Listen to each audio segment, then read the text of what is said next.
기독교와 유대교가 다른 것이 무엇일까? 기독교는 성령의 종교입니다. 성령의 종교.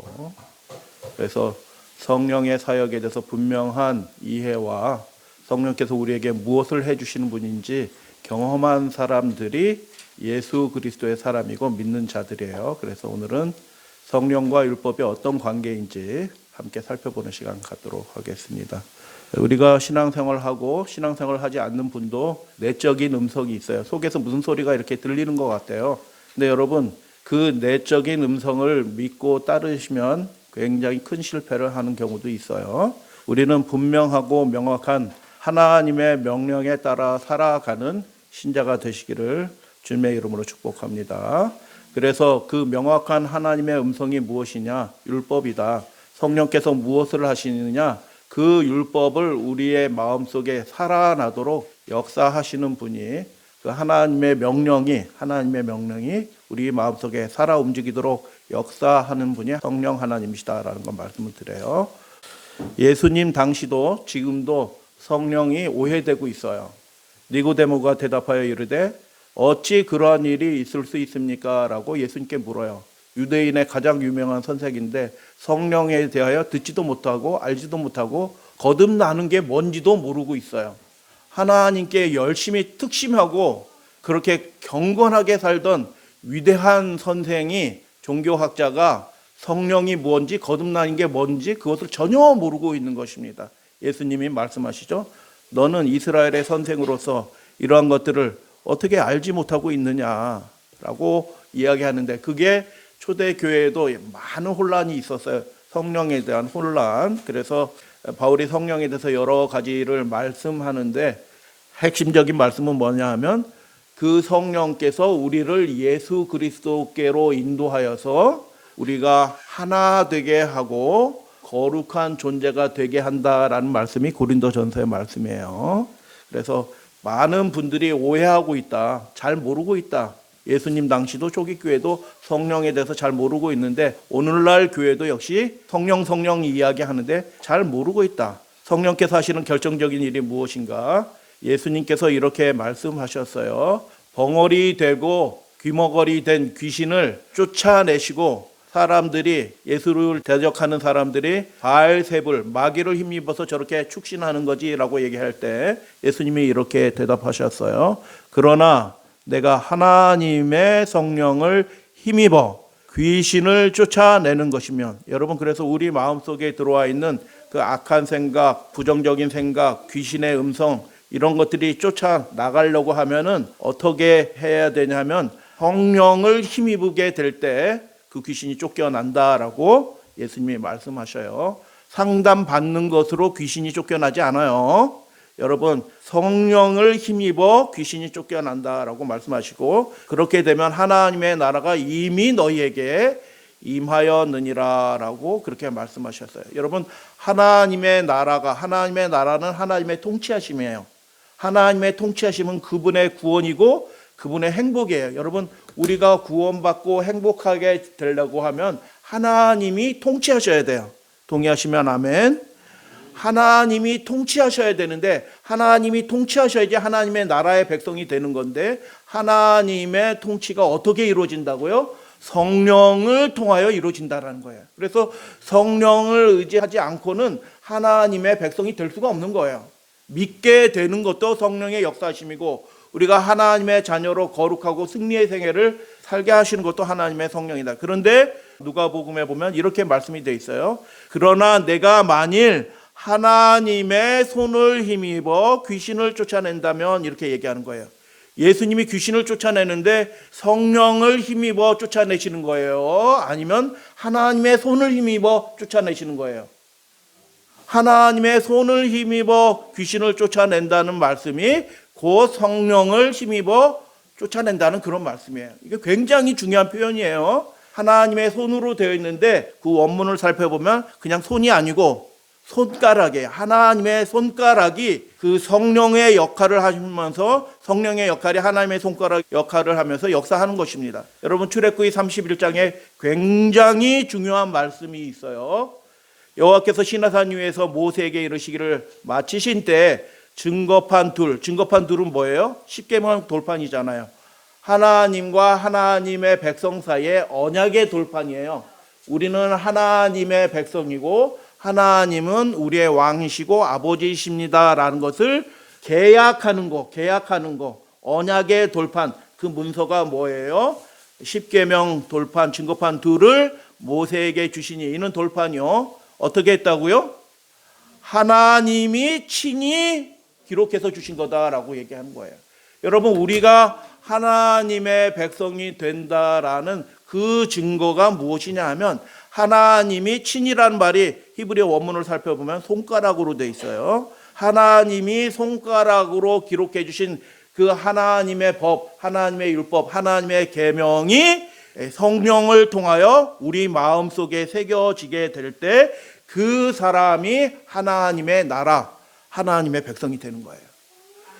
그래서 성령을 통하여 하나님의 계명, 하나님의 율법이 우리의 마음속에 새겨지고 그 손가락이 성령이 하나님의 영이 우리 속에 그 일들을 하신다. 그래서 굉장히 중요한 표현이 예수님의 말씀과 출애굽기 말씀에 기록이 되어 있죠. 하나님의 손가락은 말씀의 영이에요. 말씀의 영. 그래서 여러분, 귀신이 쫓아내라 하고 푸닥거리 한다고 귀신이 떠나지 않고요. 어떤 사람의 어지러웠던 마음이 잠잠해지고 조용해지고 온전하게 되는 일은 어떻게 일어나냐면 하나님의 말씀이 그 심령 가운데 들어가게 될 때 그 사람에게 귀신이 쫓겨나가는 것입니다. 말씀이 들려져야 되고 말씀이 그 마음속에 들어가게 될 때 비로소 귀신이 쫓아나는 거예요. 그래서 성령은 말씀의 영이다. 그래서 성령 한다고 뭐 방언하고 뭐 귀신 쫓아내고 뭐 병 고치고 이런 것은 성령의 특별한 역사의 일부. 성령이 하시는 결정적인 일, 가장 중요한 일은 무엇이냐 하면 그 믿는 하나님의 백성들의 마음에 하나님의 법이 새겨지도록 이렇게 써주시는 거예요.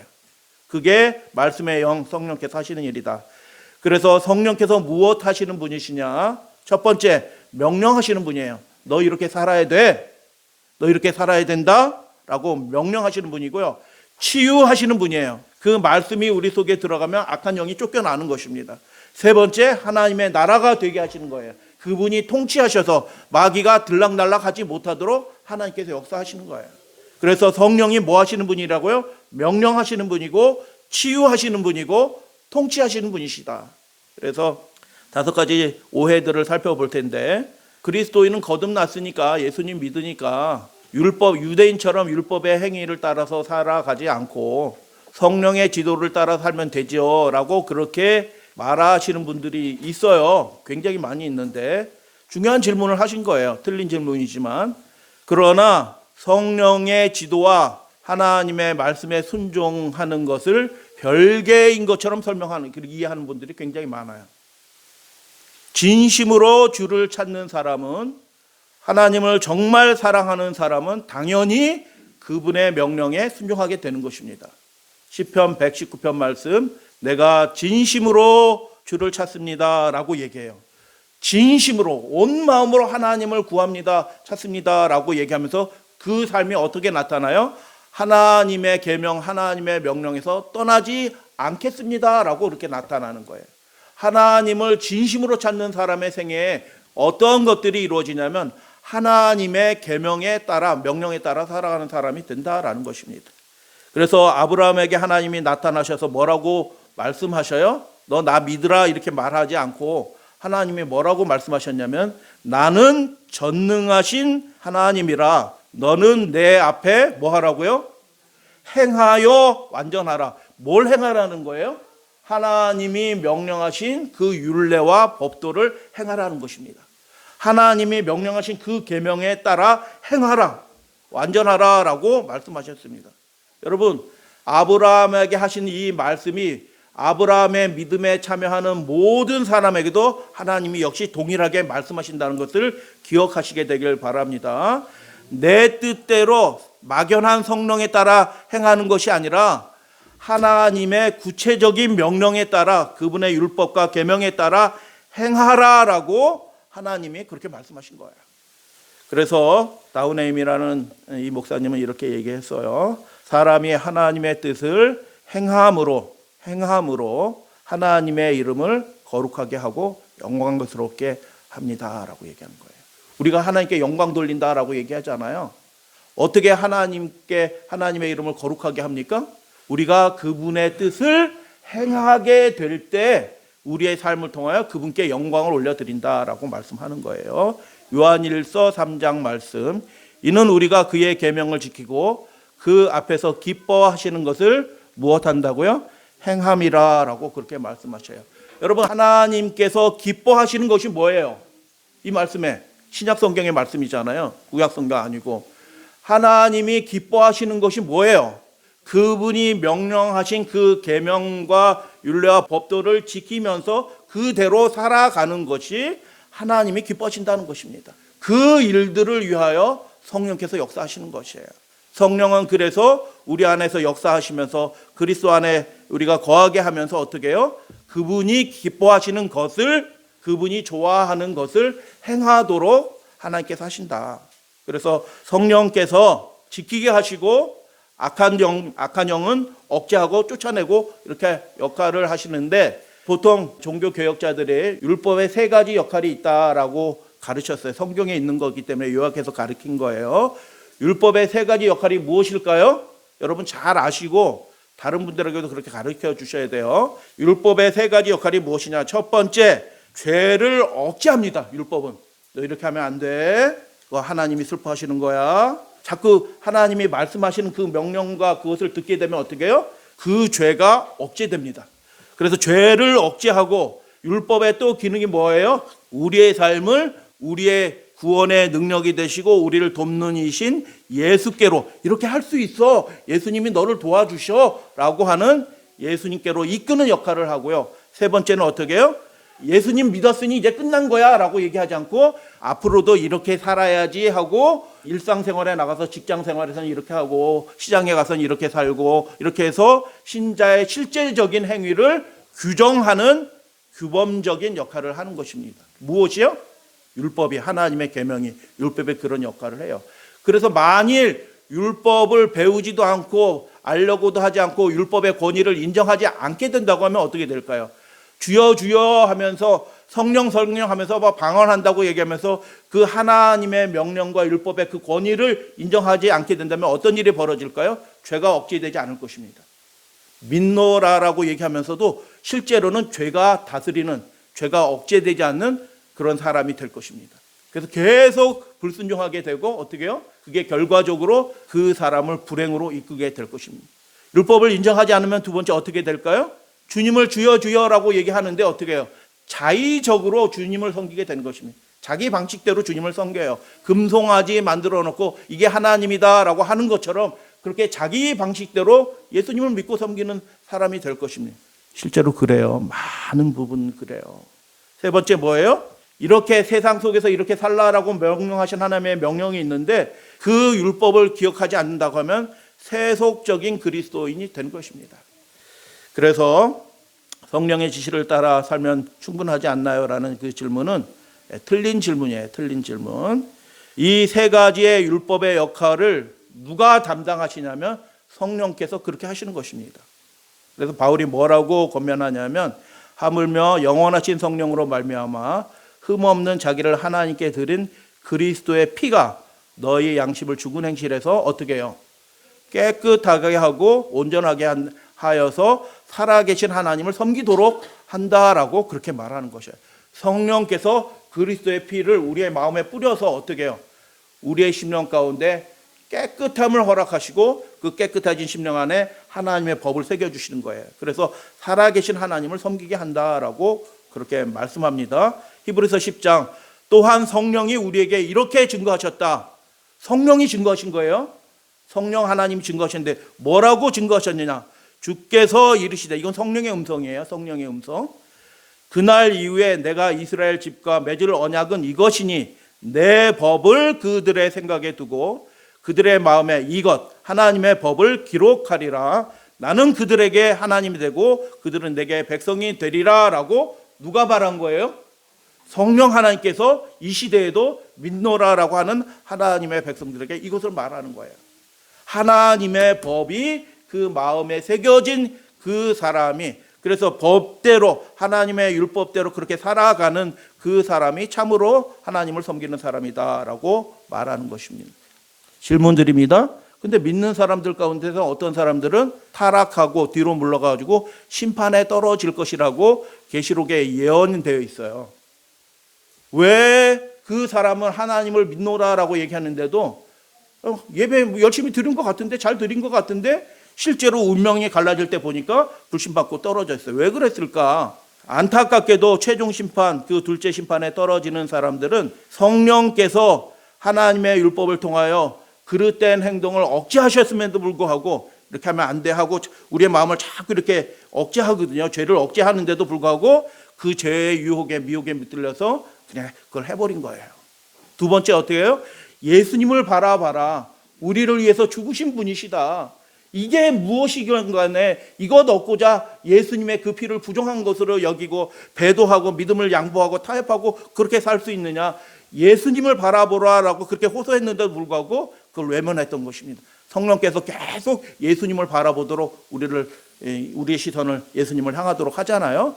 세 번째, 그리고 우리가 일상생활을 하면서 어디에 살든지 하나님의 뜻대로 기뻐하시는 행위가 무엇인지 알려주시고 행하도록 하셨는데 그 일을 성령께서 우리의 마음에 새겨준 율법을 통하여 그렇게 가르쳐 주시고 각성시켜 주셨는데 그 성령의 호소를 거절한 것입니다.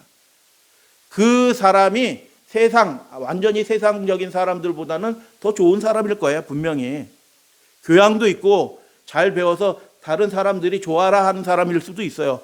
그러나 결정적으로 그 마음의 성전이 정결하게 되는 일에는 실패했어요. 왜 실패했냐? 성령께서 율법을 통하여 우리의 마음의 죄를 억제하시고 예수 그리스도를 바라보도록 하게 하시고 올바르게 살도록 그렇게 강권하셨음에도 불구하고 그것을 완고하게 계속 거절하였기 때문에 결과적으로 성령을 모독했기 때문에 그들이 구원에서 떨어지게 되었다라는 말씀이에요. 그래서 율법과 성령이 구분되는 것이 아니라 함께 역사하고 우리 신자들의 삶에 구원이 되어 주신다라는 것을 알게 됩니다. 두 번째 질문은 어떻게 해요? 우리가 예수님 믿다 보면 또 성령께서 우리 가운데 가르쳐 주시고 역사하신 말씀에 따라 살다 보면 우리가 어떤 그리스도인의 꼴이 지어져요.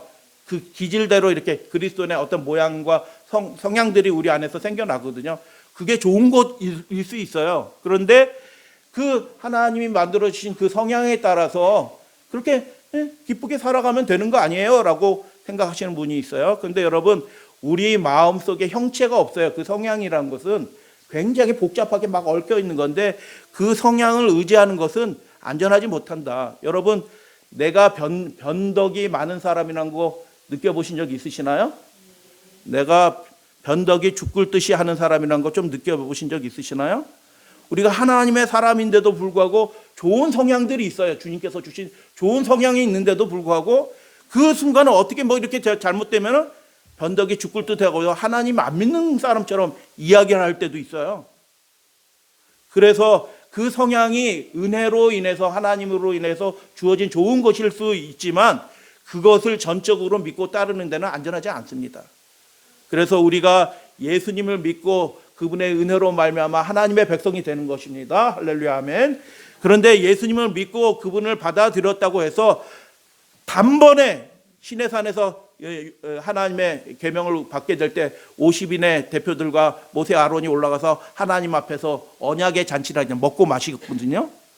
먹고 마시는 행위를 하면서 언약을 맺은 거예요. 그런데 예수님 믿고 고백한다고 예수님이 나를 구원하셨어요. 내 예수님을 위해서 살 거예요 라고 그렇게 고백한 그 한 번의 도약으로 단번에 시온산 정상까지 올라가서 예수님처럼 살 수 있게 되는 것은 아니에요.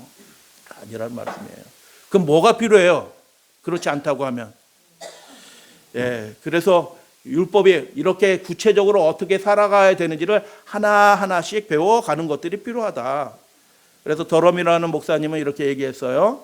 책임은 우리의 맹세로부터 나오는 것이 아니라 내가 이렇게 해야지 내가 생각하는 그 생각에서 책임이 나오는 게 아니라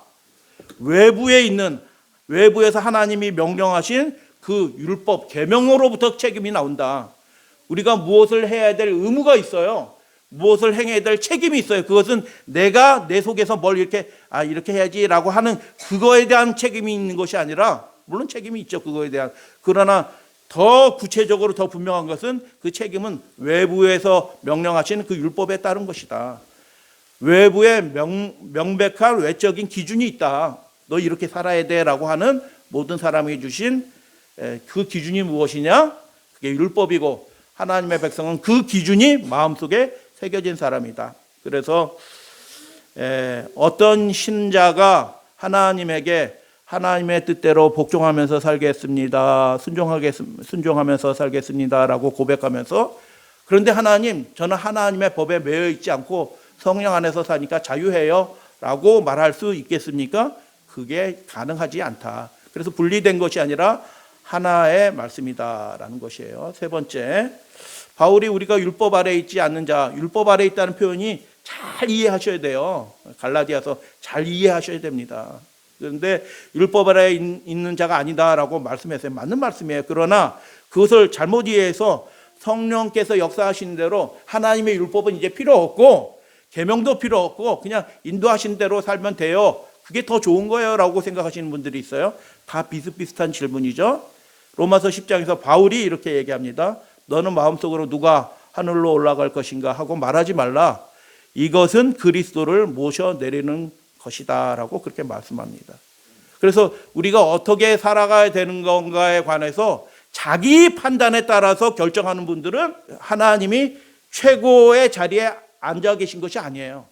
그 마음 자체가 나쁜 것이 아니고 선한 마음이라 할지라도 자기 마음이, 자기 생각이 기준이 돼서 행동하고 판단하고 결정하신다고 하면 그 사람은 하나님이 최고권을 가지고 있지 않는 것입니다. 그래서 하나님이 최고권을 가지고 계신다는 얘기는 뭐냐면, 하나님이 말씀하신 대로 어떻게 해요? 명령하신 대로 우리가 살아가게 될 때 하나님이 우리의 최고권을 가지신 주가 되는 것입니다. 그래서 그분이 우리에게 너 다시 살라라고 하면 그 최고권을 가지신 하나님의 음성대로 그 사람은 순종하면서 영원한 생명으로 벌떡 일어나게 되는 것입니다. 믿으시면 아멘. 그래서 그분이 최고권을 갖는 것이 우리 인생의 최고의 복이에요. 믿으시게 되길 바랍니다. 우리가 좋은 마음을 품고 있다고 할지라도 우리의 마음의 생각에 따라 판단하고 결정하지 않습니다. 모든 순간 하나님께 여쭙고 하나님의 말씀에 그게 합당한지 살펴보고 그 말씀이 지시하는 그 구체적인 것을 따라서 살아가는 사람들이 성령의 사람이고 하나님의 백성이다라고 그렇게 얘기하는 것입니다. 그래서 거꾸로 되는 경우들이 있다. 자기 마음에 따라 하나님 제가 이걸 결정했어요, 복 주세요 라고 얘기하는 것은 뭐냐면 마치 태양으로 하여금 그 시계를 따라가게 하는 것과 마찬가지예요. 눈에 보이는 율법 조문이, 하나님의 명령이 성령의 수중에 있는 가장 좋은 책이다. 형체가 없는 마음의 성향, 그게 좋은 거일 수 있다라고 말씀을 드렸어요. 예수님 믿게 돼서 우리가 유순해졌잖아요. 경건해졌잖아요. 정직하게 살려고 하잖아요. 다 좋은 거예요, 그게. 근데 그것에 따라가서 우리는 살아가지 않는다는 거예요. 무엇에 따라 살아가요? 하나님의 거룩한 원칙, 명령에 따라서 살아가는 거예요. 늘 어디에 있든지. 그게 마음에 하나님의 법이 새겨진다는 뜻이에요. 그래서 우리의 자신의 욕구와 성향, 이게 나쁜 뜻 아니에요. 그런 좋은 뜻이 있을지라도 내가 무엇을 선택할 때 하나님, 이게 하나님이 기뻐하시는 것입니까? 라고 묻고 하나님의 명령에 따라서 살아가는 것이 우리의 규칙이다라고 얘기하는 거예요. 그래서 그게 불충분하다는 거예요. 그런 음성들이 수시로 이렇게 들려와요. 수시로 들려오는데 그거에 따라서 살아가지 말고 우리는 원칙에 따라서 살아가는 사람이 되어야 된다라는 그런 뜻이에요. 왜 불충분하냐면 그 내면의 세계는 굉장히 복잡해요. 그게 하나님의 음성 같은데 실제는 하나님의 음성이 아니야. 너 어디 가서 땅 사라 뭐 하라라고 얘기하는데 그게 하나님의 음성이 아니에요. 그런데 하나님이 말씀하셨다고, 예전에도 이렇게 말씀하셨는데 지금 그렇게 말씀하셨다라고 그렇게 착각하고 뭘 하고 하시는 분들이 굉장히 많아요. 자기가 계시받았다고 이걸 해야 된다고 얘기하는 분들이 굉장히 많은데 그 내면의 세계가 막 복잡하게 얽혀 있다는 것을 헤아릴 수가 없어요. 우리는 고백합니다. 뭘 고백해요? 우리가 예수님을 사랑하고 믿는 자가 되었지만 우리는 여전히 부패된 본성을 가지고 있다라는 것을 시인하고 고백합니다. 연약하다는 뜻이에요. 우리 안에 문제의 근원이 우리 안에 있다라는 것을 우리는 시인하고 고백합니다. 그래서 우리 안에 좋은 성향을 가지고 있지만 그게 어떻게 뿌리가 연결돼서 어떻게 잘못 작동되는 수도 굉장히 많이 있거든요. 그래서 모든 그리스도인들에게 정말 필요한 것은 무엇이냐면 내적인 어떤 성향이나 감정이 아니라 외적인 권위입니다. 이렇게 살라라고 명령하신 외적인 권위예요. 자, 네 번째, 성령께서는 각 사람에 맞춰서 음성을 주시는 것 같은데 하나님의 율법과 계명은 너무 포괄적이고 전체적인 거기 때문에 이거 잘 모르는 경우도 있지 않나요? 그럴듯해 보여요. 그런데 말씀드렸듯이 내면의 음성이 그게 자기 음성인지 성령의 음성이 아닐 수도 있는 경우들이 굉장히 많이 있다라는 것을 기억하시게 되길 바랍니다. 한 사건의 얘기를 들려요. 미국에서 얼마 전에 있었던 일인데 에일리언 사건이에요. 미국 전체가 깜짝 뒤집혔고 전 세계가 깜짝 놀랐어요. 어떤 아이가 최면 상태, 가사 상태에 들어가서 이렇게 해서 물어봤어요. 그때 장면에서 아빠가 어디로 들어가요? 제 친구 2명을 죽였어요. 우리 아빠가 내 친구를 죽였어요. 이렇게 증언을 한 거예요. 다시 해가니까 똑같이 또 나와. 그래가지고 그 아버지가 종신형을 받게 됐습니다. 무엇에 근거해서? 최면거라고 이렇게 얘기했더니 그거 아주 생생하게 얘기하는 거예요. 그 장면을 연월일시까지 똑같이 해가지고 그때 그랬고 저희 아버지가 제 친구 2를 죽였어요. 일관되게 그 장면이 마치 영상처럼 그렇게 얘기를 하는 거예요. 그런데 그게 7년 만에 진짜가 아니라는 것이 드러나고 종신형 받던 아버지가 석방이 됐습니다. 우리 내면이 어떻게 돼 있다고요? 자기가 진짜라고 믿는 거예요. 그거를 진짜로 기억이 돼 있어요. 근데 그 기억이 어떻게 해요? 가짜 기억이에요. 가짜 기억. 그래서 여러분 우리 내면의 음성 자기 성향에 따라서 살아가는 것은 굉장히 위험하고 불안전한 것입니다. 내면의 음성은 안전한 안내자가 아닌 거예요. 그래서 자의적인 기준에 따라 살아가고 요행에 따라서 살아가지 않고 하나님이 외부에서 명령하신 그 객관적인 그 기준에 따라서 분명하게 살아가는 것이 그리스도인의 삶이고 축복의 삶인 것입니다. 성령의 인도가 무엇이냐? 하나님의 말씀에 있는 어떤 규칙에 이렇게 하라고 명령하시고 제안하시고 권장하시는 그 지도에 따라 살아가는 사람이 성령의 인도함을 받는 사람이다라는 것입니다. 이제 말씀을 마치면서 5번째, 성령과 율법의 관계를 정리해 보도록 하겠습니다. 우리의 본성은 여전히 부패하고 있죠. 그리스도인은 육체의 반란과 방탕에 맞서야 된다. 바울이 계속 그 얘기 하잖아요. 모든 성경에서. 육체의 반란과 그 방탕에 맞서 싸워야 된다. 어떻게 맞서 싸우냐? 그리스도인이 그냥 자기 중심적으로 내면의 음성에 따라 막연하게 그렇게 살아가는 그거 가지고 맞서 싸우는 것이 아니라 그 치료약이 있다. 그분의 모든 계명을 신뢰하고 준수하고 지키는 것이 그 육체의 반란과 방탕, 죄악의 세력과 싸우는 방법이다라고 바울이 그렇게 얘기해요. 우리가 싸워야 될 영적인 싸움이 실제적인 싸움이 있다라고 얘기해요. 신자에게 주어진 말씀의 검이 그 검이 뭐라고 해요? 말씀의 검인데 그 말씀의 검이 뭐예요? 하나님의 율법이에요. 율법. 그분의 명령이 그분의 말씀의 검이에요. 그 말씀의 율법, 하나님의 계명의 그 검으로 말씀의 검으로 마귀 사탄을 싸워 이기는 거예요. 그 계명이 없는 사람은 마귀와 싸워서 이길 방법이 없는 거예요. 그래서 하나님의 계명이 지난 시간에 말씀드렸지만 맨 처음에는 우리에게 부담이 될 수도 있어요. 그러나 하나님이신 분이 우리에게 부담되도록 하기 위해서 십계명을 기록해 주신 것이 아니고 우리의 완전한 행복을 위해서 하나님이 그 계명을 주신 거예요. 그래서 말씀의 검은 율법이에요. 하나님의 계명이에요. 그래서 율법은 인간이 행함으로써 하나님께 영광을 돌리게 되는 거룩함과 순종에 영속하는 규칙이다라고 얘기하고 신자들을 안전하게 보호하는 거룩한 경계가 됩니다. 초기 교회 당시나 이 청교도 시대 당시나 이 종말의 때에 살아가는 우리에게도 구원에 이르는 믿음의 도는 변함이 없는 것이에요. 구원에 이르는 믿음의 도는 무엇이에요? 하나님의 성령이 우리의 마음에 하나님의 법을 새겨서 그 규칙과 명령에 따라 살아가도록 악을 이기도록 하나님이 그렇게 하신 것입니다. 사도행전 15장에 예루살렘 공회, 최초의 공회에서 이루어지는 그 과정들을 살펴보면 이렇게 하고 이렇게 하지 말라라는 규정이 먼저 주어지고 그리고 삼가라라는 실천 명령이 주어져요.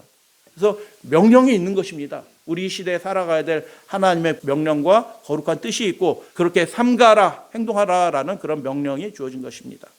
그래서 막연히 성령을 이야기하고 주여 주여 하는 것보다 하나님의 명령으로서, 권위의 명령으로서 십계명 준수가 왜 중요한지 한 사례를 들려요. 모 교단은 방언을 굉장히 강요해요. 초신자인데 성경도 모르고 아무것도 모르고 그냥 예수님을 잘 믿을 생각도 없는데 그 교회 갔더니 방언이 확 터져. 술 먹고 동네에서 고주망태야. 동네에서 제일 고주망태인데 방언이 확 터져. 그 다음에 또 술을 마실 거야, 이 사람은.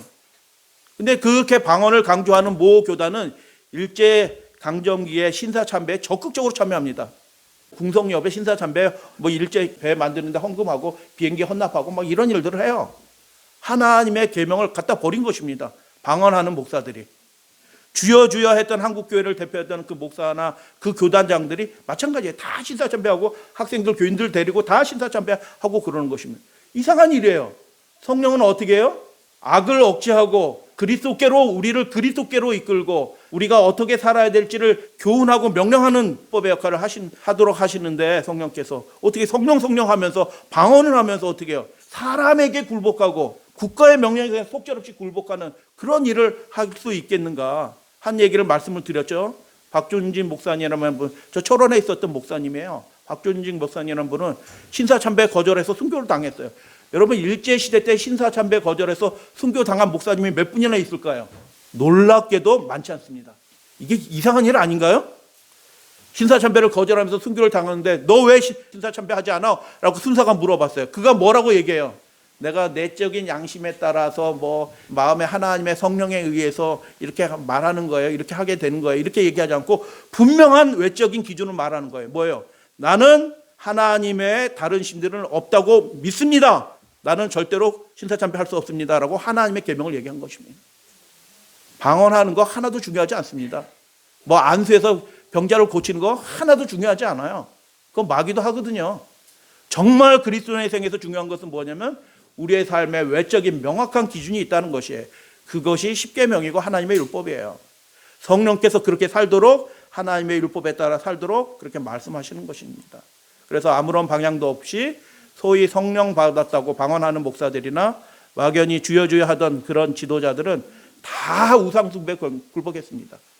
속절없이 굴복했습니다. 그러나 십계명을 그리스도인의 원칙으로 삼은 그 이름도 없고 빛도 없고 아무도 알아주지도 않고 누가 그 박종진 목사라는 사람을 기억하겠어요?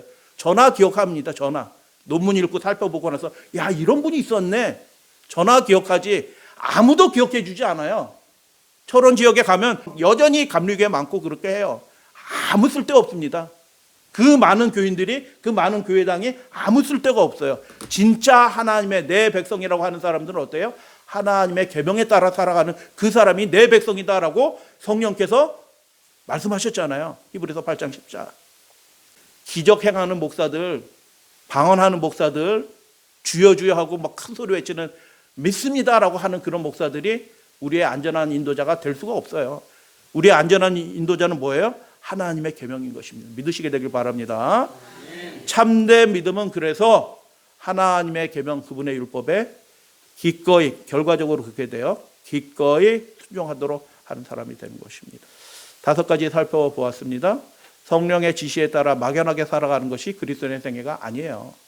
그래서 여러분 내적인 음성을 믿지 마십시오. 자기를 믿지 않는 겁니다. 우리는 내 생각대로 살아가고 판단하고 결정하는 일을 우리가 브레이크를 자꾸 걸어요. 어떻게 걸어요? 성령의 음성을 따라 하나님의 율법과 그 명령을 생각하면서 무엇이 내 생애에 가장 하나님을 기뻐하시는 선택이 뭔가, 이게 과연 하나님을 기뻐하게 하시는 선택인가라는 것을 판단하는 그 기준이 있는 거예요. 그 기준에 따라 분명하고 명확한 하나님의 명령을 따라 살아가는 신자가 되시기를 주님의 이름으로 축복합니다. 성령은 말씀의 영이고요. 명령하시고 치유하시고 통치하시는 분이에요. 그래서 하나님의 나라가 이루어지게 하는 것입니다. 그 성령의 명령과 치유 통치를 궁극적으로 하나님이 완성하시거든요. 그리고 인치시거든요. 인치시는데 하나님의 그 성령의 역사, 명령과 치유와 통치의 역사를 한마디로 완성되는 것을 한마디로 얘기하면 뭐가 될까요? 성령께서 우리를 영원한 안식으로 이끌어 주신 것입니다. 이기게 하시니까 안식이 오는 겁니다. 죄를 이기게 하시니까. 마귀와 사탄과 싸워서 이기게 하니까 안식이 오는 거예요. 우리 삶 속에 정결함이 이루어지게 되니까 평안이 오는 것입니다. 그래서 성령께서 통치하시게 될 때 영원한 안식으로 이끌어 주십니다. 여러분 첫 번째 말씀만 읽겠어요. 에스겔서 20장 12절 시작. 내 안식일을 주어 그들과 나 사이에 표징을 삼았노라. 아멘. 누구의 안식일이에요? 사람이 정한 안식일이 아니고 하나님이 써주신 대 손가락으로 써주신 대로 명령하신 그대로의 안식일이에요. 그 안식일을 우리에게 주어서 어떻게 해요? 그분께서 그렇게 역사해 주시겠다는 뜻이에요. 우리에게 안식을 이루어 주시겠다는 뜻이에요. 하나님은 예수 그리스도는 안식일의 주인이신 분이에요.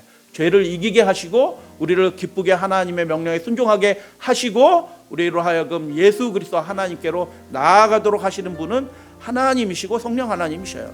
그래서 그분의 안식일이 우리와 그 하나님 사이의 표징이 될 것이다. 그래서 누구의 안식일을 지킬 것이나 하나님이 명령하신 대로, 그게 하나님의 백성이에요. 하나님이 명령하신 대로 그분의 안식일을 지키는 것이 대대의 표징. 아까 출애굽기 31장은 어떤 말씀이에요? 십계명 받은 그 사건에 관련된 말씀이라고 말씀드렸죠.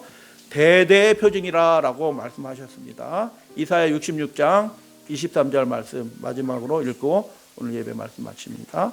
내가 지을 새하늘과 새 땅에서 너와 내 자손이 항상 있을 것이다 라고 말씀하시면서 여호와가 말하노라. 매월 초하루와 그리고 어떻게 해요? 매 안식이라. 여러분 건너뛰기 신앙 이제 멈추셔야 돼요. 건너뛰기 신앙. 요번 안식일은 예배 드리고 다음 안식일은 건너뛰고. 네. 건너뛰기 안식일. 하나님은 뭐라고 명령하셨어요? 네. 이 땅에서도 연습하셔야 되는 거예요. 우리가 연약하기 때문에 실수하고 넘어질 수도 있어요. 그러나 우리의 변함이 없는 기준은 뭐예요? 변함이 없는 외적인 명령은 뭐예요? 그분이 명령하신 대로 되면 성령께서 우리 안에 정말 진정한 평화를 안식을 이루어 주신대요. 믿으시게 되길 바랍니다. 통치가 이루어지고 귀신이 쫓겨나고 우리 생애 가운데 완전한 것들이 이루어지게 하나님이 역사하셔요. 나의 안식일, 내 안식일 그래서 말씀하시고, 그리고 구원받은 그 사람들이 누구 앞에 나온다고요? 그분 앞에 나와서 매 안식일마다 하나님의 그 안식일에 따라서 칼빈이 말한 대로 아무 날 모이는 그런 안식일이 아니라 어떤 사람이 말하는 것처럼 그냥 일요일 날 첫째 날 드리는 그런 예배가 아니라 매 하나님의 계명에 따라 매 안식일에 하나님 앞에 나서 영원한 생명을 얻게 된 그 사람들이 하나님 앞에 예배하게 될 때 우리 하나님의 백성, 하나님의 계명대로 열심히 사시던 우리 믿음의 가족들이 하나님 앞에서 영원토록 기쁨을 가지고 예배하시게 되기를 주님의 이름으로 축복합니다.